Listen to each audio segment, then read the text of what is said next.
Hello, everybody, and welcome back to Jellyfish joining your fan channel. It is my honor and pleasure to speak to one of the best people that I know, certainly one of the greatest drummers that I know, and an amazing singer, and someone who got me into one of my favorite movies, Phantom of the Paradise now, Yes. and a fellow cat lover. It is hmm Imperial Drag and Fantastic Blacks, Eric Skodis. Hello, how are you doing? Hello. So I've been to your house twice now, and hmm both times were at Halloween. So I've never seen your house looking not Halloween. That's Um, the best it looks, so you got lucky. The rest of the time it's really boring. is it really? What about Right. Christmas? Do you do it up for Christmas Christmas? is nice. We do it up for Christmas and Halloween, pretty Hmm. much. The rest of the year. When we take it down, we get all sad because it looks really boring and bland. How long does it take? Uh Halloween usually takes about a full week because Cassie does the whole inside and I do the outside in the graveyard and everything. And then you know, but that's like the main thing because we do little tweaks and stuff throughout the month and then we get it dialed in by Halloween. And then it takes like 2 days to take down. Jeez. Yeah. The thing is as well, and some people may not know this, but you design props as well and build sets. Yeah, I worked for about 15 years before and after Imperial Drag. I worked in makeup effects and I learned how to do a lot of stuff making creatures and makeup and I learned how to do molding and sculpting and painting and fabricating stuff like that. So I apply a lot of that to the Halloween stuff. It comes in That's handy. that's amazing. So. We're here to talk Fantastic Black, which hmm was an album which was sort of long in the making, I guess. What Very was there a long. reason for how long that? I mean, obviously perfectionist, and it shows. Um, Yeah, a but were little. there any other reasons? I mean, there's COVID as well, because you went through like a whole pandemic making this album as well. Oh, I mean, yeah, and the pandemic was kind of the end of it. Mm, It basically took us a long time. Just, we didn't have a label behind us. We didn't have money behind us. Uh, and Aaron, who's my partner in the band who recorded the whole thing, he has like a real touring gig with this singer-songwriter named Matt Nathanson, and that took up, good giant chunks of his year when he would be out on the road with him. So when Aaron would come back, if I wasn't doing something or touring with somebody or working or whatever, Aaron would come back and say, "I've got a weekend, let's work on the record." And we'd push the football down the football field a couple more inches, and then he'd go off and I wouldn't see him for 6 to 8 months. And then we'd come back and work at it again. And I used to make the joke that it was like trying to win a race, like a race car race. And like as soon as they wave the green flag, your car falls apart. You have to take the tire and run it around and do one lap, and then take the steering wheel and run it around. That's how long. That's why it took us almost 20 years to make this record. So I didn't realize it was that long. yeah, and like I always say, it didn't take us that long. It just took us that long. I get it. I get it. So, were you writing as you were going as well, or were the songs fully formed? Um, yes and yes. I wrote the songs, like the first two songs I wrote were Fortified and Lucky, the first two songs on the record. And then I was just kind of writing them, as it went. And then after about like the first year we were working on it, I had pretty much the whole album. And then there was a couple straggler songs, like there's this big kind of heavy metal spaghetti western epic at the end of it called You're Gonna Swing. And I had that entire song written, lock, stock, and barrel, all the guitar solos, everything. I couldn't come up with words or subject matter for it, and so when I finally did, it just was like it was done. And but a lot of the songs, they yeah they were sort of written not in chronological order. I mean, it's funny because most of the songs on the record are kind of like as I wrote them, Yeah. which actually in a weird way it kind of worked out. Like I think we moved around one or two songs, but most of the songs that you hear on the record are kind of as I wrote them sequentially in a way. with that, nothing intended to be, it's not a concept record. It was just that's just how I wrote them, and I like the way they sounded, from this song to this song. So that's kind of how they ended up in that order. So the I think Lucky, or there was maybe one other song you played with Roger's band when Roger Yeah, played. I think it was the Fuji Rock yeah. gigs. So were I there was ever trying. any plans to use those guys on the album? Oh, Um, Not really, because Roger's bands were always so transient. Like we would just put them together just for the Fuji Rock or the the like Nam show thing we did with Roger over there, and we would rehearse for a couple of weeks, go to Japan, play the gigs, and then we were done. And we even kind of like tried to talk Roger into doing more touring and doing some more stuff like that, but he just, I don't know if he just didn't have the budget for his from his label or whatever. So we never ended up doing that. But I was so just trying to get the record done. So the idea of hiring people that I didn't have the money for, which is probably why Roger didn't hire us. But and Aaron and I were kind of like a little factory that we were writing these. I was writing the songs, and then he and I would record everything together. Aaron would do all the guitars and bass on his own. He and I would go in and do like these marathon vocal sessions where we would do like 2 or 3 songs in one day. And Aaron and I were so fast. We're like, I would do a lead vocal, and then I would double track it, and then we do a harmony. And I do the high part, and then okay, that was good. Well, now double that one, now triple track, and we were just like bam, bam, bam, bam, like a machine. And we had our little system. So to bring other people in, I think might have like sullied the works and kind of bogged us down. We had our own little system going that worked. did you have a particular influence for how you constructed the harmonies? Because they don't really sound Queen-like, or they don't sound Beach Boys-like, etc. Like, I mean, maybe it's good that I don't know how to write Queen harmonies or Beach Boys harmonies. But I mean, the thank you song that's on the CD track on the last track on the record. That's probably the closest thing I've ever done where I'm actually almost kind of trying to ape like a Beach Boys kind of thing.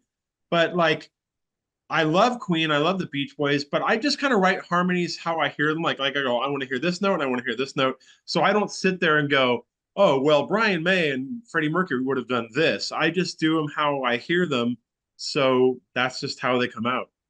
no, I get it. Like a lot of my harmonies are usually double tracked and the 6-part harmonies. But what I do is, if the harmony goes behind a chord progression of say 3 chords, say C, D, and G, Mm-hmm. I'll start with the high E string and see what notes that would play by playing those chords, and Well, then see, do you're B string, and smart and then musical, oh, I'm not really. No, I need more that than help me. is the thing. I couldn't do it Yeah. instinctively or anything, but um. So one thing, because my actual first experience of seeing you play was Fuji Rock '06, because I discovered Oh, Jellyfish, Imperial Drag, etc. in '07. okay. And the one thing that I was immediately blown away by was because Roger's songs are arguably more complex than the Jellyfish Oh songs. yeah, And yeah. the fact that And you Imperial Drag. oh yeah. So the Yeah. your backing vocals, I was mightily impressed by what you were able to do. Thank you. So was it Roger? Did Roger leave it to you guys to figure out, or did Oh no, it Okay, was it was all he. Roger like charts everything out like a jazz guy, and he knows exactly what. And it's very meticulous. And I gotta say, there were maybe 1 or 2 harmonies in Imperial Drag that were a little bit tricky, but for the most part, they were pretty straightforward. There may be some sevenths and ninths, but Roger would have these really trippy harmonies, and he would have us do the thing like I think that Brian Wilson would do, where instead of like linear, everybody moving in the same way and sort of following, one guy would go up, and then this guy would go down, and then you on the next note you kind of swap, and you go down and he'd go up. That was a trick I think Brian Wilson did to kind of like get the best timbre out of people's voices and stuff. But some of the harmonies Roger had were really complex, kind of jazzy, very, very tight cluster harmonies. And if you heard them by themselves, they you'd be like, what are you singing? Are you mentally ill? Like that sounds so bizarre. But then when you put it all together, it sounded really cool. And that was the fun thing was like, and you really had to like think and go, okay, my note is here and here, and then jumps up here, and then, and we were actually doing Jellyfish songs. We did King is Half Undressed, and that was really hard. Like, you think, oh, I'm a pretty good singer, and then I can do harmonies, and then you try to sing that, and you go, oh God, I need to practice. It was really hard to do that, Do you but it was remember fun. which part? Do you remember which part you took on King is Half Undressed? Oh God, it's been so many years. And there's so many parts too, like the breakdown part. Yeah. It's it's like doing parkour and you're running along like a really wide ledge, and then you get to that breakdown and you're on a tight wire running as fast as you can, try not to fall off the sides, because it's just the voices. And I think Roger's just going ding ding ding, hitting one note on the piano to keep you in key, but like you're out there naked, just like, oh God. And you hear the tape of it, it's a little bit pitchy, but I think we did, pretty good for that. Was like the only time we'd ever played it live. And I think we were all kind of scared shitless because it's a really hard part to do. But I think we pulled it off all right. But yeah, God, I don't know. If I sat down hearing the song again, maybe I could remember what I played, but that's another one where you're going ooh, ooh, ah. Like I'm massacring it, but like that's how much you jumped around. Like it was really a really bizarre vocal arrangement. Oh yeah, absolutely. So, for those who don't know, and with your permission, I would like to post it on this interview. A few years ago for the 25th, I think it was the 25th anniversary of Imperial Drag, he posted on Facebook an incredible post, which Hmm. um encapsulated basically like largely your entire sort of story with Imperial Drag, and the anniversary of that just came back up, so it's popped back up Oh yeah, and it's that's fun. received tons of tons of praise, and everyone's like really enjoyed reading it and everything. So I kind of don't want to ask you those questions because that information is kind of there. And I want people to be able to digest it because it's so good, and I can't wait Oh, for the thanks, book man. when the book eventually comes out. Um, so before we get into some more questions, Kai Pfeiffer, who I don't know if you know, he's a longtime fan, like huge fan. He has some questions for you, which I would like to ask you because he's asking from a musician's point of view, Okay. as opposed to me, who's not. Um, so he asks, I would love to know about the recording process of Imperial Drag. Those drums have a slightly roomy sound with a kick that doesn't have a lot of low end. Who made the mixing choices, and are you happy with the way your drums sound on the album? On Imperial Drag. Yes. Um, Imperial Drag was a really interesting record, and it's a kind of record I had always dreamt of, being a drummer and living in the 70s and hearing, these sort of tall tales of, John Bonham and all these different drummers using this kind of drum set and this kind of drum set and recording in this kind of room and using this kind of miking technique. And, up until that point, I'd never had that opportunity to do that. On the Imperial Drag record, Roger really wanted to like tailor a drum sound instead of getting like one drum sound and going, okay, this is going to be for the whole record. We mic'd it up. We got drum doctors come in and mic the drums perfectly and tune them, and we're just going to leave it like that and play the whole record like that. Every single track is a different drum set. See, I don't know if I might have listed this in the thing that I wrote, but while we were waiting for Eric Dover to come back from the Slash tour, Roger went out, and this is in the days before the internet, and he got these stacks of these recycler papers, which is like a classified ads. And he would just wake up at 6 in the morning, go to 7-Eleven, get all the local LA newspapers, and he would just call up people and go, "Hi, do you still have this drum set for $200 or whatever?" And he'd drive out to Riverside or Ventura or wherever. And so he came to me one day and said, "I bought all these drum sets. Can I bring them to your house and you tune them up and clean them up and get them all ready for the thing?" I said, "Yeah, sure." So I went to Pro Drum, bought heads, bought whatever missing lugs or tuning pegs or whatever I needed for it, and kind of got him into you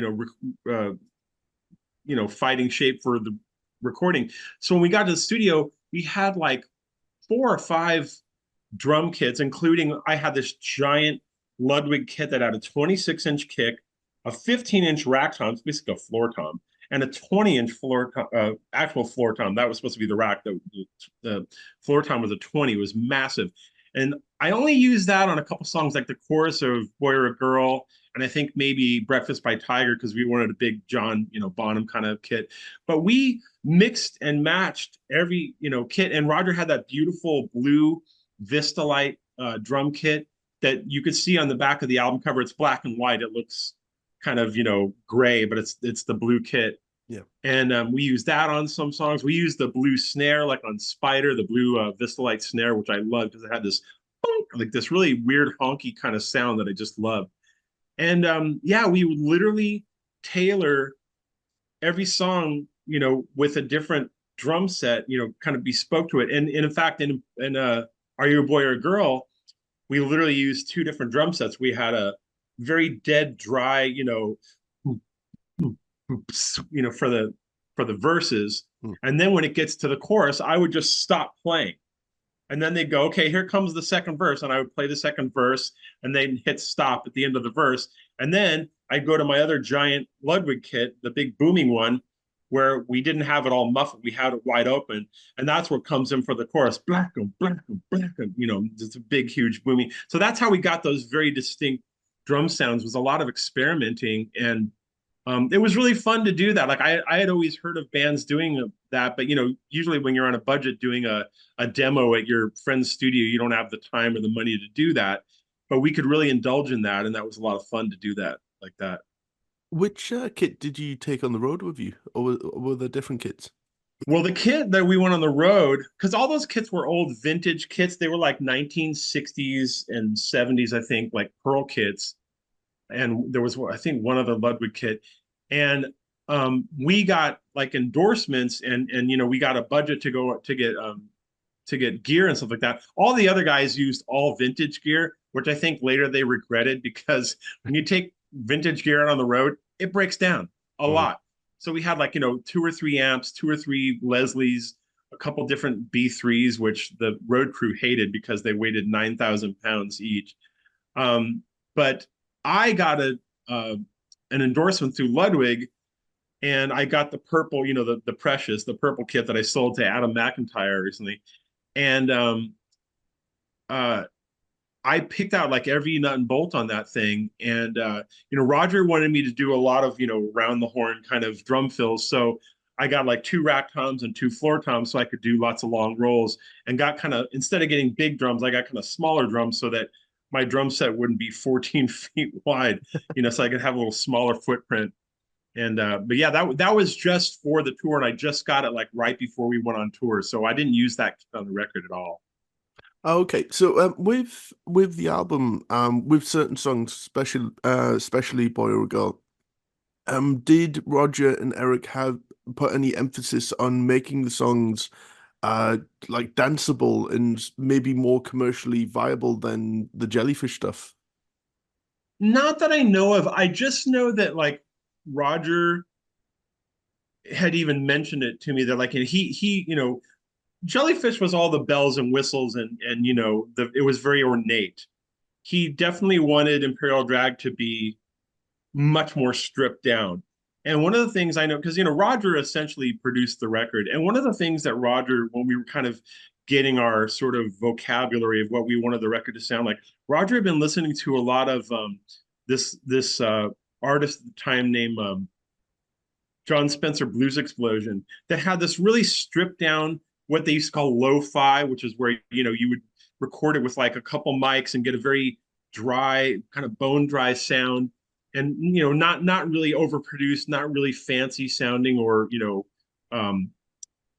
like just kind of a raw, almost kind of like what later Jack White did in the White Stripes, where Right. it was very kind of edgy and kind of gritty sounding. Roger wanted the record to sound more like that, and that's why Imperial Drag has that kind of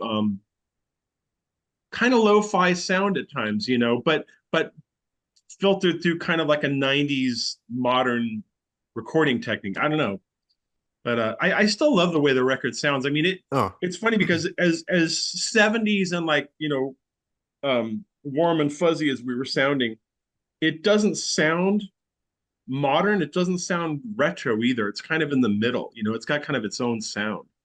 yeah, it really does. I always thought that, I mean, in my terrible way of trying to explain things, it is kind of polished, but it also feels improvised and one take. It sounds kind of one takey in some ways, but it Yeah. probably wasn't. I'm sure it wasn't. And it's probably a an art to sound um to sort of sound loose, in that way. Because Well, and I always thought that Cross-Eyed is my favorite mm. performance of yours on that album. Oh, thank you, man. And I love She Cries All Night as well, which was on the single. Hmm. Yeah, I love your drumming on those, and it Thank you. sounds very live. So how much of those backing tracks were put down live? Um, Most of them were done. Like I said, the only one we didn't really do live because we had to literally use two different drum sets was uh, Boy or a Girl.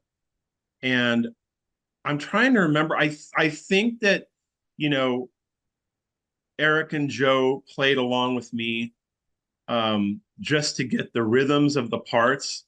And then maybe I don't remember if we would just do all the verses and then I jump over to the other drum set. I don't know if I can't remember if we like broke the kit down and set up another kit and then they took a break for a while and we came back. But I mean I remember we always played together.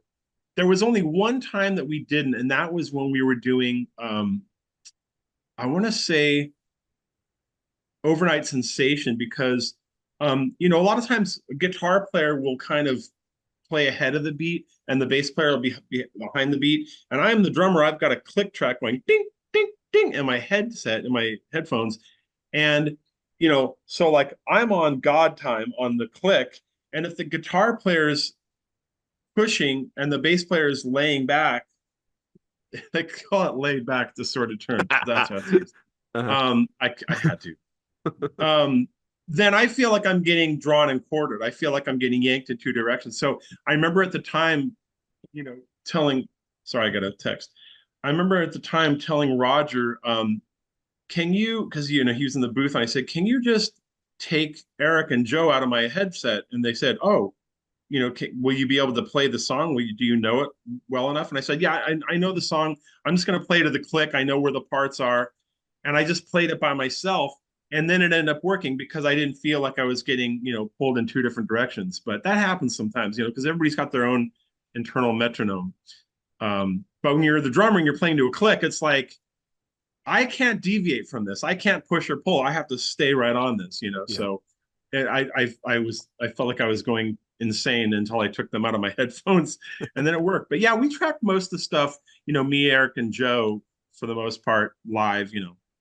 Do you enjoy playing percussion as well? Because you do that on Spider, and are there any other notable tracks on the album where you play things like bongos and You know what's drums? funny? A lot of that stuff is Eric and Roger. Is it Roger and really? Eric played a lot of percussion on the record. Yeah, I would come in, after they would be working on a song, and I'd be like, "Oh, there's bongos," and like Roger would be like, "Yeah, I just played bongos," and I was like, oh, "Okay," you know. So I mean, I probably put a tambourine track here and there, or some claps, or I don't even remember. It's been so long now, but it's so funny. I used to laugh when I would hear people in interviews talking about, oh, we recorded that record back in 1965. I can't remember what we did. And I was like, how could you not remember that? And now here I am going, oh, I don't remember.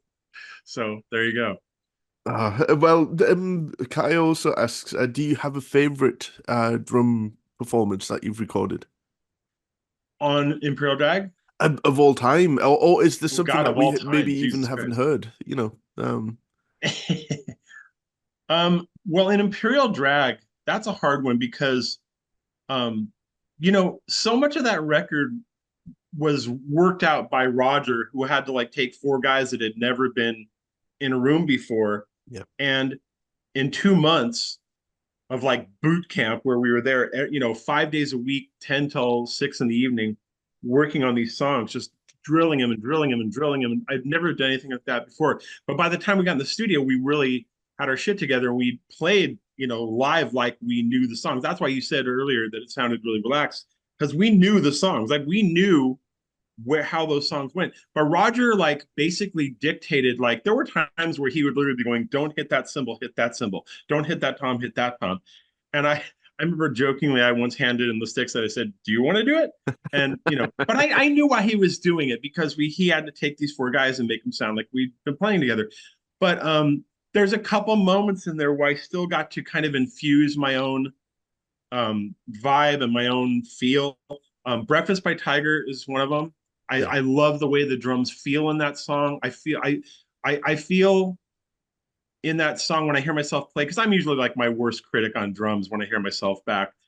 And it sounds really relaxed and comfortable.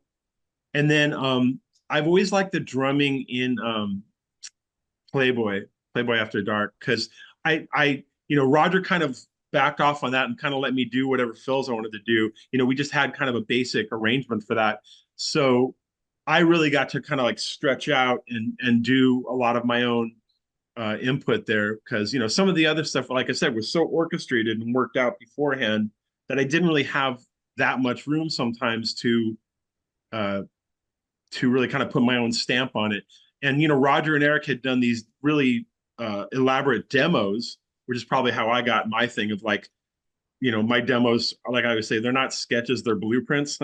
And that's they're if you listen to the Imperial Drag demos, they're like 98% there. Like, so, those drum fills, Roger would be like, well, that's how the drum fill is going to be on the record, or that's what that, that how that beat's going to be played. That's how we want it. That's why we did it that way. It's not like up for grabs, so but yeah, those two were always my favorite. And you mentioned Cross-Eyed. There's some pretty crazy manic drumming, especially in the middle break there. The singing little hand is facing one way, blah blah blah. Mm. I'm basically doing like a drum solo there. And what was really funny is that we played that song, just the band, and then Eric and Roger added all these harmonies on it. And then when we went to go work it all out for the tour, we were like, oh shit, we really like painted ourselves in the corner. We had to like, learn how to sing this stuff and play these crazy arrangements, but we pulled it off because we just had to. We just did it.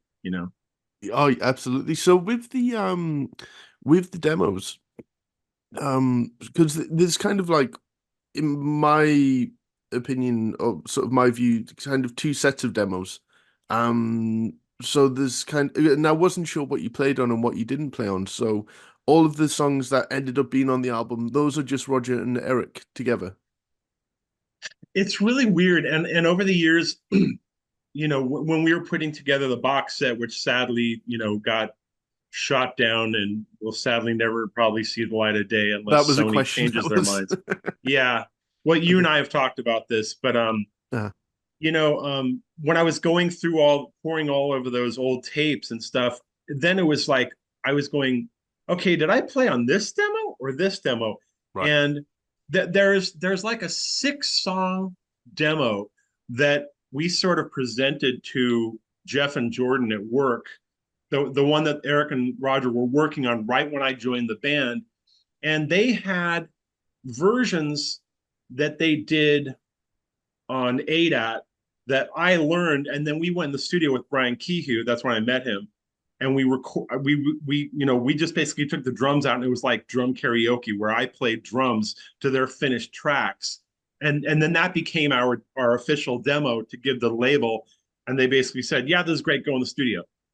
But that said, there's like earlier versions I've heard on the internet that are the early versions before I'm in the band, Right. or that are just Roger and Eric. But I think all the stuff that's out there, for the most part, is all the demos that I redid the drums on. So I think most of it that you hear, but not like uh, I'm trying to think of some of the other alternate titles.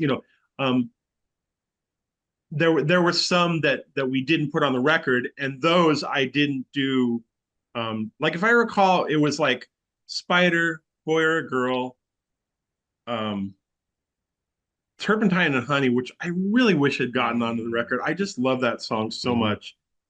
And we had this song called "Smelling Like a Rose" Yes. that was like this kind of groovy kind of song. Um, and I played on that. But then there were some other ones that, didn't make it on the record. And so we didn't demo those with me on it anyways. And I don't, I think maybe they just gave up on those. So yeah, there's so many different demos floating around out there. Some that I did play on and some that I didn't. So I'd have to hear them and hopefully even remember at that point if I played on them or not. That middle bit of Turpentine and Honey before everything drops out is about as orgasmic of a build up as it gets. Oh Um, yeah. oh, it's so good. It's so My good. favorite part of that song, and it's funny because I was just listening to it the other day because I was playing it for a friend of mine who'd never heard him. The beginning of that song, you have to listen to it in sequence because right at the end of the song preceding it, and right now, unfortunately, I can't remember what song it was, but Roger goes into this um, really phasey, like string sound, and Mm. you hear Eric, I think, on his guitar playing this incidental music from the Beverly Hillbillies, where it goes, Yeah. and then you hear those minor chords that start. That it gives me chills just thinking about it. That start Turpentine and Honey, which is basically the end chords, but it's just they stuck it, kind of a cappella at the beginning of the song. Like it took me years to realize that that's what that is. It's the chords on the it's those chords, but it's just at the beginning of the song without any other band. And so when you hear that, it sounds really kind of incongruous. And then when the song starts, it kind of takes you by surprise because it's so out of the blue and so different from that. But I always loved that song. Oh, I there's really did. so many good unreleased songs. I mean, as with I'm sure a lot of people when they discovered those for the first time, it was just probably one of the most satisfying things ever because you think, oh, there's one album and then that's it, and then all of a sudden there's just this wealth of material Oh um yeah. out there. And because the it was Hey Honey Please is the Japanese bonus Mm, track. And yeah. that's an amazing song as well. And the demo of that when it goes please, please, please, please, please, like it goes back up on the demo, but it doesn't on Hmm. the finished track. So Yeah, we changed some things around. there's like little bits, but it makes both tracks just as appealing in Oh different yeah. ways. It's not like you would just discard the demo because the album tracks Oh yeah. like better in some ways. There's certain things that like you would you miss on each track, and it's Oh like yeah. both of them, and that's the case with a lot of those, like Boy or a Girl. Like I love the that the strings on it's kind of like a fiddle on Boy or a Girl, Oh yeah, which yeah, is yeah. which is an Well, odd and that's inclusion. another thing Like that's really weird. When I first met those guys, after I got the call from my friend Mark Danzeisen, who hooked me up with them, and I went to go meet with them. It was like on a Sunday night, and I remember Roger saying, "So here's a cassette. This is in 1995." And he goes, "Here's a cassette. There's, I think, 6 songs on here. There's 2 versions of each of these songs. It was like homework." He goes, "There's 2 versions. One is the way it's going to be on the record that you're going to play on, but then one is how is the original song with vocals on it because they hadn't redone the vocals for the new demo that I was playing on. hmm, So to get the arrangement, I had to listen to one version, and then to get to hear it with the vocals, I had to listen. So there was like 2 Boy or Girls, 2 Turpentine Honeys, 2 Mother Nature, 2 Spiders, whatever, and 2 Boys or Girl, and one of the Boy or Girls is the one you're talking about that has that sort of like violin on it or wherever it is or cello, um, and it has like a totally different feel. It's kind of more. It has that kind of like T Rex. yeah. It doesn't have the 4 on the floor disco beat. But again, yeah, that has its merits too. And it's like anything when you hear old demos from bands that you love and you know the album version so much, and then you hear the demo and you go, oh God, this is so different. And then you kind of fall in love with that too. And then you have them both, yeah, that's what makes, getting into bands fun, just is having both of those versions. Like I love hearing like the newer redone versions of like Beach Boys songs, and then hearing like what Brian Wilson's band did when they released Smile, like how they fleshed all those out. But then you go back and you hear the original versions of like Evanescence or um, you know, Heroes and Villains, and you go, oh wow, they're so different. But there's still some similarities. But yeah, that's just fun, that just makes the listening part of it fun, discovering it. Oh, the did you hear the Miracle box set? The Queen box set. No. Oh, there's a whole When did this demo. come out? There's a whole. It came out about 2 years ago. There's a whole demo version of the Miracle. You know, Wait, wait, Party. what? Yeah. Oh God, yeah. I'm gonna send you them. Which I shouldn't say online, but Party. Ah! Party has a full kit behind it, and instead of like the sort of programmed chopped up drums, and I'm gonna send you Oh those. wow. Oh, you will fall in love with Party in particular because it's Oh one of those wow. tracks that kind of like doesn't really get talked about a lot, but Right. it would be as if Queen toured the Miracle. That's what this alternate album sounds like. Um, I'm still kicking myself to this day that I never went and saw Queen because by the point where I was actually, going to concerts and like I was old enough to go to concerts by myself, I didn't like the direction their records were going. And I just want to kick myself now because I'm like, I was just an idiot and I should have gone to see Queen because I didn't like their current record. So I didn't go see like those guys suck now. I'm not gonna go. Like, you idiot. So yeah, I wish I had gone. But did you see the movie they did, the IMAX that they released to the concert? I did, yeah. It was amazing. It was really great. I went with some very drunk friends, and I don't know how it was for you, but everyone was just up singing and dancing as if it Oh was, yeah, like it was yeah, at the concert. Yeah. No, yeah. they had it at a. I went to go see it over in Burbank. They had a big IMAX theater with the music just blasting, and it was like being at the concert. It was really fun. Oh, yeah, yeah. And he was just in rare form then. God, what a talent. Jesus The Christ. I don't know if you know some of the background to that gig, but they just finished Oh touring. yeah. Yeah. He was all pissed off at the road manager because he was like, "You have to wear the same clothing," and he's like, "You can't tell me what to do." All But right, Freddie, whatever. entirely worth it now because I mean that came out on VHS or maybe even Betamax like a long time ago, but Right. some of the Yeah. audio didn't sync up with the video and it Right. was just a Right. mess for the longest time, but Yeah. entirely worth it now. So do you have a favorite Queen album? Off the top of my head, I always, maybe it's because it's the first one I got into. I always say Night at the Opera, but over the years, like, it's kind of a toss up between that and Sheer Heart Attack. Nice. Because Yeah. Sheer Heart Attack is almost like a punk rock record. Like it's so raw, but it also has some hits on it too. But that record, I mean, it's got Brighton Rock, which is just like that guitar solo. Oh my God. Mm. Um, yeah, and then jazz. What's funny? Jazz has always been one of my favorite Queen records, and it's one of the most unsung. Like if you talk to most Queen fans, they'll be like, "Oh, uh, Day at the Races or Queen 2 or Night at the Opera or whatever." Rarely do people always say, "Oh yeah, jazz. That's like one of my favorite Queen records." And that record's amazing. It really Like is. listen to Dead on Time. It'll rip your face off. It's so amazing. Hmm. Yeah, I think at that point they realized that they could get away with just about anything Hmm. and it would be fine. Mustafa and Yeah. to have something like Dead on Time. I think Dead on Time was immediately followed by like In Only 7 Days on the album, and um I couldn't think of like more of a jump between styles. Yeah. And yeah, they could basically do anything at that point. I think Slash Oh, yeah. said that his favorite Queen riff was more of that jazz, which is a Oh, really? which is an odd one to pick. But that's the thing as well. It's a Like Roger great riff. Taylor doesn't get the credit he deserves for pushing Queen into kind of a new wave kind of sound on certain songs as Oh well. yeah. Um, Yeah. definitely. And he was kind of, because the story always was that he hated Another One Bites the Dust in the studio.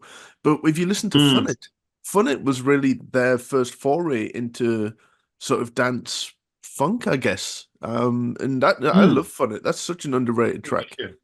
Um, yeah. Oh, we could talk about Queen for for Forever. for a long, long time. So, Yeah. I know that everyone kind of, yeah. I wish that I don't know what happened. I had the opportunity to interview Roger, Eric, and Joe together, and you may not have been available. You must have, because it isn't like I hate those guys. I'm not saying. Screw that guy.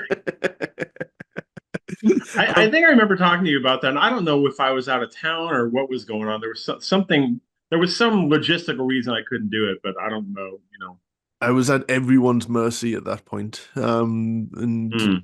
I had to grab the opportunity when I could. But so do you, because we haven't really talked about Imperial Drag Live. Like, how wild did some of those gigs get? There's a video. One of the gigs that came out via Roger's website. One of my favorite things is when Eric does a running drop kick on the amp at the end of the gig, and I Do don't you know know what. where that's from? What gig that is? Where it Oh, was? I would have to pull it up. I can grab the DVDs quickly, but yeah, I mean, there's a story. I bought something off eBay, and whether this is true or not, like I like how these tales kind of like grow over time. But the guy said that Eric got naked and then was being sort of Oh, passed along the front row. Um, yeah, that would probably be Rhode Island. That would probably be Lupo's Met Cafe in Rhode Island. Yeah, that was a how do I put this in a genteel manner? That was a rather spirited show, let's say. Emphasis on spirit. Um, yeah. And yeah. I mean, Eric was always good for an odd bit of spontaneity. Like he would do some odd things and you just go, huh? Like why is he pouring honey all over himself on the mic? Okay, that's weird. Um, but that's what I always loved with Eric is that he's just like this raw id creature that would just capture the moment. It would just let it take him. And to me that's like all the best rock singers of all time. Iggy Pop, uh God, so many singers that would just like do really crazy things on stage, and Alice Cooper and so many other people where they're you're just like, God, are they crazy? It's like, no, they're just in the moment and they're just uh capitalizing on it. So yeah, no, Eric definitely had some. That was probably the wildest show. The other show that was wild though, and this had nothing to do with us, and I wish to God I either had a recording and or a video of this. We played a show somewhere in our US tour. We got lumped in with this very kind of generic 90s band. I probably shouldn't say that, but called the Nixons, Uh, who just sounded like your run of the mill, like, mid 90s indie alternative, grunge band. And they were nice enough guys. We had a fine time with them. We only did a small string of shows with them. We were playing in Fort Lauderdale, Florida. And the show that night was in this club. The whole inside of the club was painted like gloss black and had like chain link fence. It looked like something out of one of those like post-apocalyptic, like Matrix, where like, oh, here's the rock club of the future. And there were mhm. just like the club was, Nothing dates like a vision of the future. Like, it oh was, yeah, yeah, yeah. Yeah, we're like, ooh, look how crazy they're. Look at all the Mohawks. Wow. But this was just like a club. They were all there to see the Nixons, first of all. And I later found out that some local radio station had done this like promotion where like, come to the Nixons show tonight at whatever club and you can get in for $1. So there was just like all these drunk Fort Lauderdale rednecks. Sorry if you're from Fort Lauderdale, but that's who was there. And they're all there to see the Nixons. They're all getting hammered on cheap beer. And here we get on stage And we're going, are you a boy or a girl? And they did not like us. No. And by the middle of the set, they were throwing shoes, ashtrays, bottles. Some guy threw, I swear to God, a Gatorade bottle full of urine that exploded Uh, all over my drum set. It took us oh weeks to no. clean it off. Uh-huh. There were literally guys climbing on top of other guys to flip Eric Dover off, like holding their finger in his face, like "fuck you!" Like they were so mad. And Eric, the pro that he is, was like pulling up his shirt and like saying all this lewd stuff and really like milking it, like just egging these guys on. And I remember Roger in between one song, like we all kind of got together by my drum set and had a little powwow, and he goes, "Are we gonna fuck off out of here? Or are we gonna keep doing this?" And we were like, "Oh, we're gonna keep doing this." So we just kept playing, and um, I don't want to say what the audience was chanting at us because it's especially in today's politically correct climate, it would be in bad taste. But I can they imagine. these Yeah. what's that? Yeah, it was bad. Um, they were chanting fucking F word at us as we were leaving the stage. The whole club just ready to murder us. And we were just like, good night. And that was probably one of the craziest gigs that we had nothing to do with. We were just doing our thing, but it was funny. It was Oh, pretty wild. Yeah. that's so good. Fort Lauderdale, not Imperial Drag fans. Ugh. It reminds me, I just an artist who I've gotten into over the past few years is Jabriath. Mm, And it just some of his live experiences remind me of that. Um, mm, just best intentions and actually pretty fucking rocking as well. But you can't get past. It's a shame that if you can't get past the sort of what you immediately see, and actually, mhm. and obviously Jellyfish suffered from that as well. But I, di Yeah. I didn't realize that Roger played on the Morrissey cover of the Jabriath song, Morning Oh Starship. wow. Yeah. If you've never seen the Jabriath documentary, it's on YouTube. It's for free. Um, I've seen trailers for it. I just need to sit down and watch it. I'm sure it's amazing. oh, it's so good. It's on an LGBT sort of YouTube channel, so it is free to I'll watch. check it out.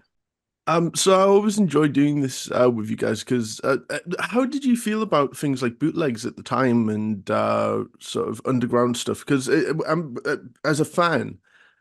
And I can speak for a lot of fans on this. We're grateful now that someone brought their huge, camera, Yeah, they're and some of massive this VHS. stuff exists now. But Imperial Drag also did a lot of TV, and so a lot of this stuff still exists, which is great. But with like say the demos and stuff like that, does it bother you that they're kind of out there, or obviously you'd prefer them in a box set form, but It never bothered me. I didn't write the song, so I don't know if it bothered Eric and Roger, but it never bothered me. And, you know, it's so funny when you're a fan of music for years and years, and then you get into a band yeah, and the band becomes popular and you play and you go on tour and you have fans and they come and they go, oh my God, you're my favorite band or whatever.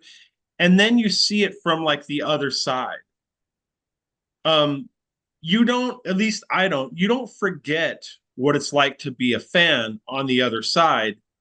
Um, and so when I would see people like, I almost kind of like got like a little charge, like, oh look, somebody made a bootleg of our show. Oh, that's so cute. Like, I don't know, I would be flattered by that, like because I remember, like I just got excited the other day because on Spotify they just released this old bootleg of a missing persons show from like 1981 at my father's place in New York, and I hadn't heard this since I was in high school, and I was a huge missing persons fan. And hearing that again was like, oh my God, I remember like my friend had a cassette of this and we listened to it till it literally got like stuck in the rollers of his tape player in his car, and it ate it. But like so I still have, there's still a part of it. It's the same reason I don't get all down on like streaming, because like, yeah, I'm a musician, I'm also a consumer, you know what I yeah. mean? Like I love Spotify. Like I can listen to any record I want on my bike ride or in my car or going hiking or like wherever. Like I like that convenience. So yeah, does it miff me that they screwed the artist over? Yeah, but the record industry has always been screwing artists over. So, what's new? But to get back what you're saying, like one of my favorite bootleg stories is when we went to Japan, Imperial Drag, we only went there once. We literally like got off the plane. It's like I don't know, 16-hour flight. Actually, it wasn't even that long because we flew from Germany, so it wasn't even that long. But we had been on a flight for a while, so we got in kind of late at night, and it was raining in Tokyo, and we had a couple hours before dinner or something. And Roger said to our road manager, "I want to go to this store called Airs. It's gone now, sadly, but it was this bootleg store in Tokyo, I think it's Shinjuku, where you could get like tapes or videos of literally any band. And because it was in Japan, they could get away with all these like, American and European bands, selling these bootleg tapes. Like if it was in America, they would have shut it down in a second and give them cease and desist and sue their asses off. But in Japan, they got away with it. And I'll never forget, this is like the end of our tour. It's like the fall of 96. And we just get out of this little cab and we're walking into the store and it's raining out, and we look in the window and there's this big huge block of TV monitors, and there's like Kula Shaker and Supergrass, and trying to think of who else is big at the time, Marilyn Manson and Smashing Pumpkins and all these different bands. And then on the bottom right corner, I go, "You guys, look, it's us." And they were like, "Holy shit, there's a video of us playing from like months earlier when we were playing in like Minneapolis. We were playing some street fest Uh, in Minneapolis, and here it is in Tokyo in a store." And I just got the biggest kick out of that. I just thought that was so cool. Just to that is be around the other side of the globe in a country I've never been to before, and there's our video playing. Like it was like a little piece of home. It was like, hey, there's us. In this foreign country where we don't speak the language at all. That was kind of neat. that is neat. Well, these are there are two. I have two DVDs that weren't. Did you say St. Paul? Yeah, I think that's one of the bootlegs that's out there. Yeah, Yes, sir. yeah. Is that Taste of? I think This it's Taste is of Minneapolis or something. um. Oh, it's Japanese. So there's Japanese text on there. Oh, there's Um. Charlotte. Yeah, With that might even be that with might even that, be the one. which many people have spent a long time trying to find. And it doesn't exist, I don't It think. doesn't exist. Yeah. It's like Bigfoot. Oh, so maybe it does exist. We just don't Oh, know. yeah. That was a bad comparison. Um, Bigfoot is real. so this is St. Paul, Minnesota, July 6th, 96. And then 15th That's of got to be it. November, Rock Palast Festival Oh, Rockfest. Yeah. That in was a German festival we played. We did that right before we went to Japan. That's the one. There's all the videos all over YouTube where we're playing, and there's like these crazy the cranes. swooping crane shots Yeah. that come from the audience. And it was so weird. We played in this big like German football hall, like just this giant indoor stadium, and the audience was like 100 feet from us. It was so weird, and they're really quiet. Like they don't do anything during your playing, and then when they're when you are over with the song, then they applaud. But it was really a weird, sterile kind of gig, Very and polite. very polite. I Same know thing with Queen talk Japanese. about that. German audiences like to dance, but they don't really make a lot of noise, sort of thing. No, yeah, they're just kind of like taking it in. Same thing with Japanese audiences. They're just Mm. listening really intently, and at the end they go, "What?" And it's really fun. So, Have you seen this? Life's Drag. what's that? Is that a bootleg? Yeah, there's no information on this one, but so you're reaching for the stars. Yeah, Um, just like always. Or I'm do you holding a remember? cat over. Do you remember this shoot, or was it just a random? It looks by the Yamaha motorcycle jersey. That's the same shot. We did that in Germany. We went.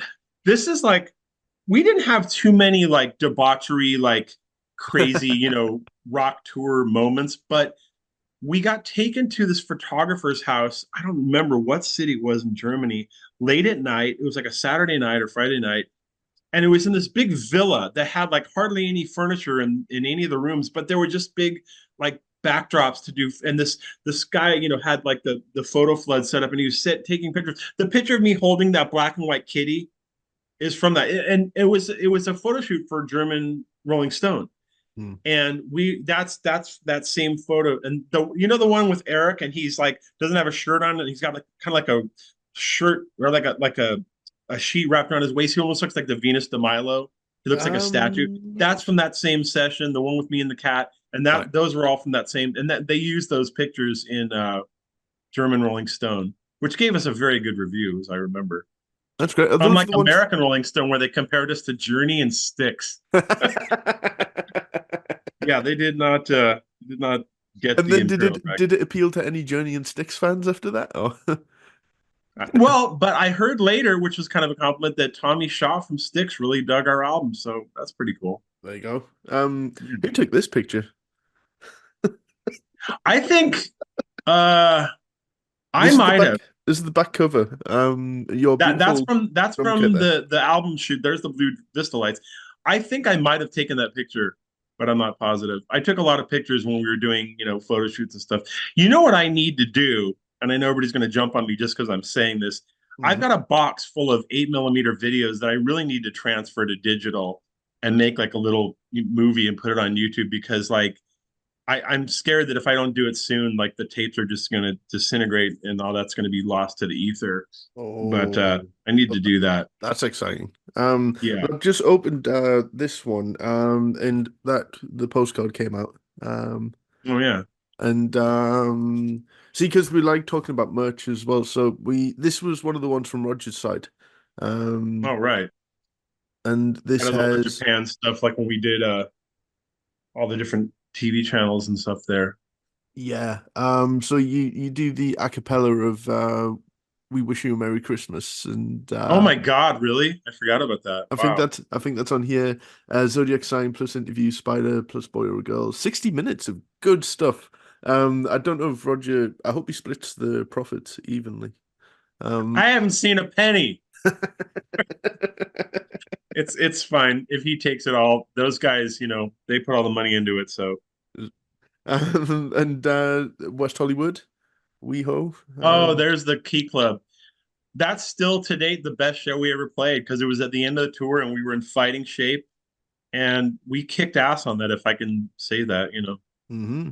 we really, we really, we really delivered that night. And that sadly was the last gig we ever played. Was it really? Mm-hmm. Because right after that, we took our Christmas break and then we started demoing for the second record in February of that next year in '97. Ah, I had some last time I was there. We'll not get fully into it, but I had some wild nights in West Hollywood. Oh, Yeah, we'll talk about this off air. But what happens in West Hollywood stays oh West. yeah. And one of my favorite Imperial Drag things is the beautiful sticker. Hmm. Yeah, those things are beautiful. Um, I have them plastered around in various places. And On your then toilet. yeah, instead of family photographs, I have like, pictures of Imperial Dragon. Oh, Um, funny. um, and then in New York City, that's a great shot. That shot. Oh, this is the Coney Island High show. Please tell me you still have that shirt. I think I might. Oh, I think I might. That this Coney is Island Coney High Island. show, that was one of those shows where we were all sick as dogs and it was pouring rain. And Coney Island High was like this cool kind of rock club that was owned by the guys from D-Generation, like Jesse Malin and I think who was the other guy? Or maybe Todd Youth, rest in peace. Um, and it was this cool like rock and roll club, but the PA was it had a lot to be desired. And we were like sick and we just barely got through that gig, I remember. Uh, so do you, with the I like that the set list's on the back. So gold, red, V, I'm guessing those are just Eric's guitars for Eric's guitars, yeah, because Kevin, his tech, had Eric had all these different tunings, and so that's what that was a notation of. hmm. So what would a second Imperial Drag tour would that have looked like? So the second album, obviously, but there wasn't like a particular 12 songs that were going to go on it, or I mean, we never even finished the record, so it's anybody's guess. Who knows? I mean, we were definitely headed in a different direction musically. Um, I don't know. It's one of those things that just left to rumination because we'll never know. It's an odd one because the demos are so fully formed, and Somewhere. the rest of the there's a lot there though. And and obviously, you guys and Roger shows this with the Jellyfish demos as well. There's such a level of just quality and perfection that gets added even to the demos that I think a lot of people would be forgiven thinking that there's like two or three albums ready to go I mean, you could right definitely there. say that about the stuff for the first record, but Yeah. because we were writing new stuff for the second record, there weren't as many songs. And yeah, it was a weird time. I'm reticent to say anything because I don't want to step on any toes or hurt anybody's feelings. But it's like, we were going through some turmoil at the time, to put it nicely, and there was kind of like, Roger's songs and Eric's songs, and that's how the first record was too. But I don't know. It was a weird time. It was a really weird time. But there were some really great songs there that I would have liked to have. I mean, still to this day, I get chills when I hear "Do You Spy." I just think that song is so incredible, Yeah. just so amazing. I really love that song, and it was so different for us. And we were definitely entering into different territory there. Kind of more of an electro kind of, um, not quite so 70s, not quite so warm and fuzzy sounding, but more kind of keyboard and synth oriented and stuff. It Some would have some drum captured loops here and the there. it would have captured the time period because you guys uh, were sort of there's the retro vibe, but also you sound fresh and modern and stuff like that. But the more electronic vibe that you would have went onto potentially for the second album would have just hit perfectly, I think. Yeah, I mean, here's the thing. At the time, I remember when we were on the road, Roger, I think, was driving the van, or I was driving the van, and he was up front, and we were just talking about music that we were listening to. And he and I, surprisingly, because I didn't think that he would be into this, but we were both kind of sharing the fact that we really liked. There was this band back then called Stabbing Westward, and Marilyn Manson was just kind of coming on the scene, and Nine Inch Nails was really like at their pinnacle at that point by the mid '90s, and there was a lot of that kind of like electro synthy loop based, lots of samples, lots of drum programming and stuff like that.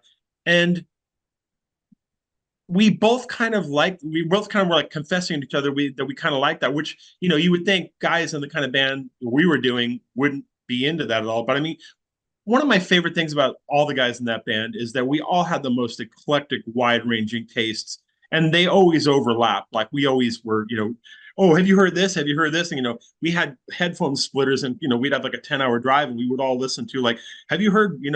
Joe had never heard Night at the Opera, and Roger and I are like, holy shit! Put on your headphones, you know.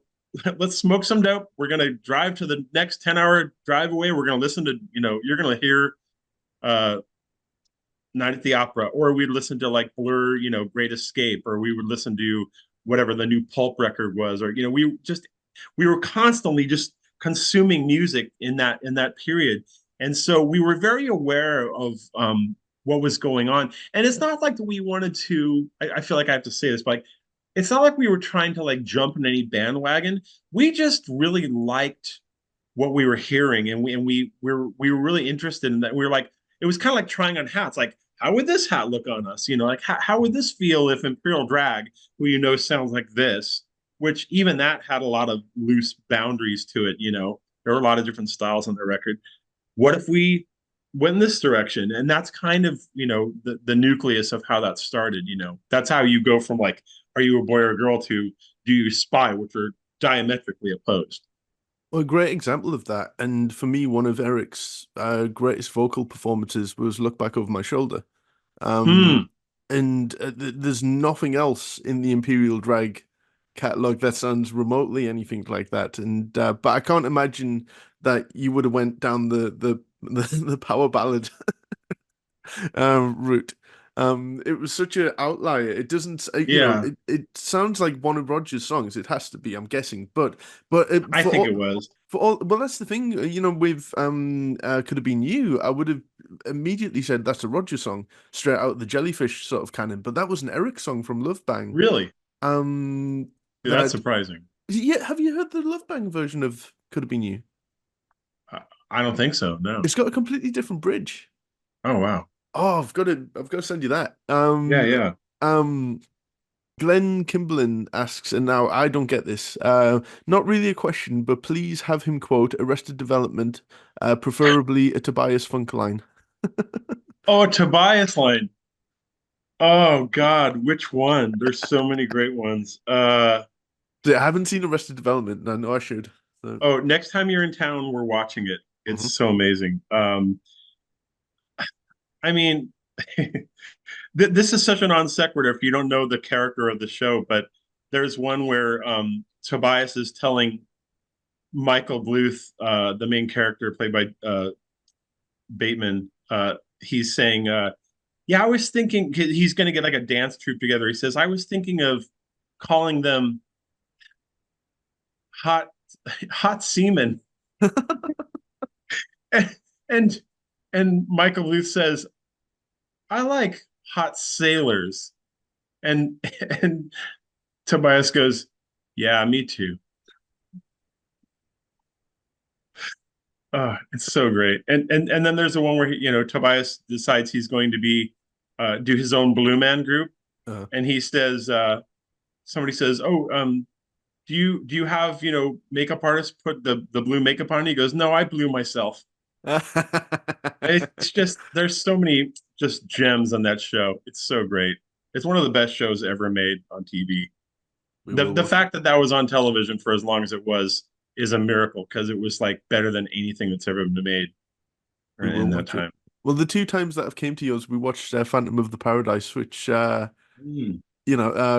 completely blew my mind. I only have like one of the sort of uh average DVD versions of it, whereas you have like the Uber editions of Yeah, I've got it. I've got the French one that came out a couple years ago, and then I've got this company called Shout Factory did an edit, and it's funny because the time we live in now, where there's all these like Uber nerd factions, where there's like the Star Wars people that don't like the prequels, and there's the people that don't like the special editions, and our friend Joel, who you've met Joel Valder, haven't you? Oh yeah, yeah, got to Yeah, spend he some you know he time with them, produced yeah. a fantastic Black record. He's a good friend of ours, and he's like a total Star Wars video file and knows everything.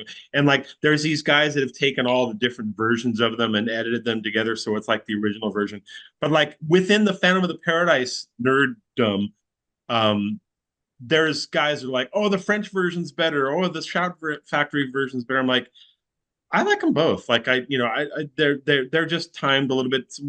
I think the French one is a little darker and the other one's a little crisper looking. So um, I'm still glad that movie's a cult movie and it never caught on with the mass public like Rocky Horror or Hmm. some of the other childhood joys of mine that I've loved that I've had to watch the mass populace tear apart like a bunch of pit bulls with a chew toy.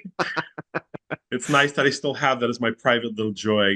It's not really private. A lot of people enjoy it, but No, I totally get it. So do you have like I guess a kinship with the Imperial Drag fans then? Because the album is kind of, it's not anywhere near as big as it should have been. But those fans are so dedicated towards it and will always spread the word and you come at it from the understanding of a fan of, I hate to say niche. Is it Phantom, you mean, or Imperial Drag? just with both sort of like you're a fan of that which is kind of like this thing that which is kind of underground and Imperial Drag is underground as well. Yeah, I mean,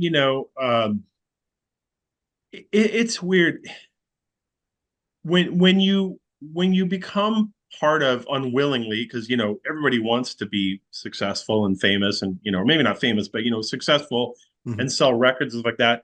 But when you kind of become unwillingly part of like a cult niche kind of thing, um, you know, it it's a little bittersweet because you go, thanks, like Yeah. I wish more people knew about our record. I think it's pretty fucking great.